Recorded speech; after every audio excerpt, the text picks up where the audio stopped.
Angelina's Baby Sister, written by Catherine Hollibird.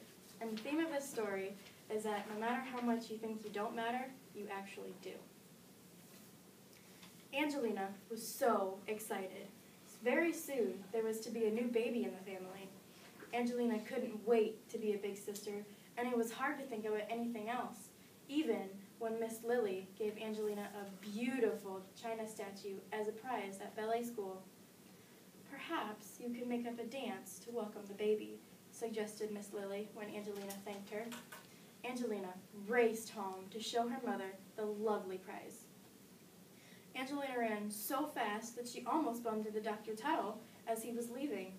"Your mother is resting upstairs," he said, "and she has a surprise for you."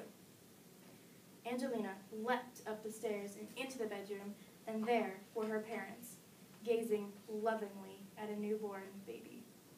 "Her name is Polly," said Mrs. Mouseling happily. "Would you like to hold her?" Angelina couldn't believe how delicate her little sister was. "I'll be a good big sister, Polly," Angelina said softly as she rocked the baby in her arms. Angelina's father smiled at her. "We know you will," he said. That evening, Angelina and her father made supper while Mrs. Mouseling stayed in bed with Polly.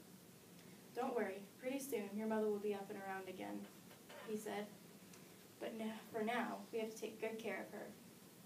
Angelina felt sad and confused. Why should one little baby need so much attention and make her mother feel so tired? Angelina played with her pretty china statue. Before she went to sleep, she placed it very carefully on her dresser so she could show it to her mother the next day. But the next day, Angelina's mother was so busy looking after the new baby that there was no time to look at her statue. And the day after that, Polly sneezed several times, and Dr. Tuttle had to come to see that she didn't catch a cold. Mr. Mouseling was a good cook, but Angelina missed her mother's special cheddar cheese pies when she came home from school. Having a baby sister was not at all the way that Angelina had imagined it to be. A whole week went by. Angelina went to school every day and tried to be good while everybody fussed over Polly. But it was very hard. The weekend came, and Angelina's grandparents came to visit. Angelina could hardly wait to see them. When the doorbell rang, she raced to answer it. "Grandma! Grandpa!" she shouted. "Just look at this!" Angelina started to show her grandparents her new dance, but her grandma hugged her quickly, and she said, "Wait a minute, dear. We have to see the baby first." They went upstairs, and Angelina could hear them all laughing and talking together. She stamped her foot as loudly as she could, but nobody heard her. She tried to do a few steps of a dance, but it seemed stupid and clumsy. Upstairs, Grandpa was tickling Polly's toes. "Isn't she just adorable?" Grandpa exclaimed. "Angelina, come join us," called her father. But Angelina didn't want to go see Polly. At that moment, she hated Polly and wished Polly would just disappear. Angelina was so upset, she stomped up to her room and slammed the door. Still, nobody came. Angelina felt absolutely miserable. She was sure that nobody cared about her anymore. Grandma and Grandpa didn't even want to see her dance. Angelina grabbed one of her stuffed toys and threw it as hard as she could across the room, where it landed with a thud. Then she threw another and another.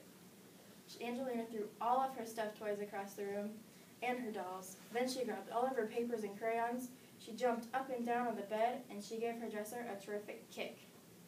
The dresser shook and fell down on the china dancer, where it lay broken in pieces. "Angelina!" Everybody was standing at the door. Angelina threw herself on her bed and burst into tears. Mrs. Mouseling sat down on the bed and took Angelina in her arms. "You were just as sweet as Polly when you were a baby," Angelina's mother smiled. "But now that you're bigger, we can do a lot more things together, and I love you more than ever." "I just wanted to do my new dance to show you my beautiful prize, but I got so angry, I broke it." Angelina pointed at the broken china dancer and cried even harder. "I know someone who can fix it," said Mrs. Mouseling, and she gave the figure to Grandpa, who went off to get the glue. You promised to show us a dance, Grandma said, smiling, and we've been waiting all this time.